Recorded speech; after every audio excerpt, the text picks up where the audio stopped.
من هو النبي الذي كاد له أخوته ورموه في البئر وهو صغير؟ سيدنا يونس.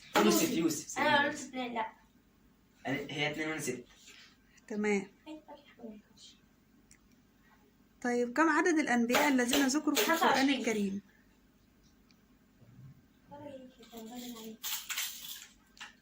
طيب من هو النبي الذي ثبتت عنه الصفة بأنه هبة الله؟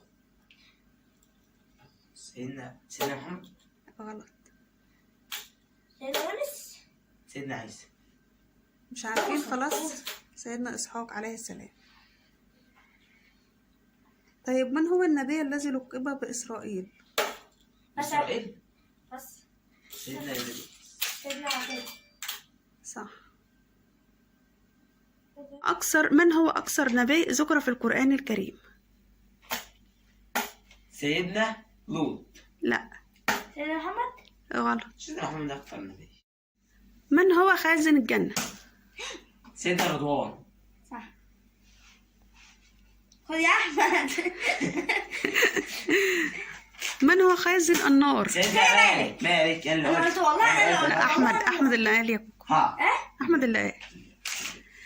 كم عدد أبواب الجنة؟ أبواب الجنة 8. طيب من هو الملك الموكل بنزول المطر؟ مش عارفين؟ سيدنا إدريس. الملك الموكل بنزول المطر. مش عارفين. مين؟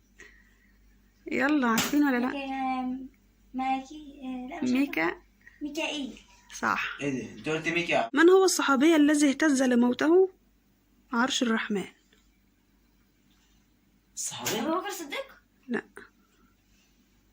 من هو الصحابي الذي اهتز لموته عرش علي بن أبي طالب. غلط. عمر بن الخطاب. آخر فرصة. بس. يلا مش عارفين؟ عثمان بن عفان. خلاص هسيب الناس تجاوب عليه في الكومنتات. السؤال بيقول يا جماعة عشان تاني اللي مش سمعوا كويس. من هو الصحابي الذي اهتز لموته عرش الرحمن؟ اللي يعرف بقى يجاوب في الكومنتات. من هو الصحابي الذي رافق الرسول في الهجرة؟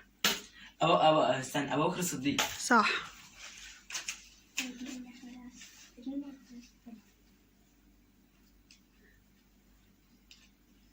حد يعرف يقول لي 5 من المبشرين بالجنة؟ المبشرين أبو بكر الصديق. ماشي. عمر بن الخطاب. ماشي. علي بن أبي طالب. عثمان بن عفان.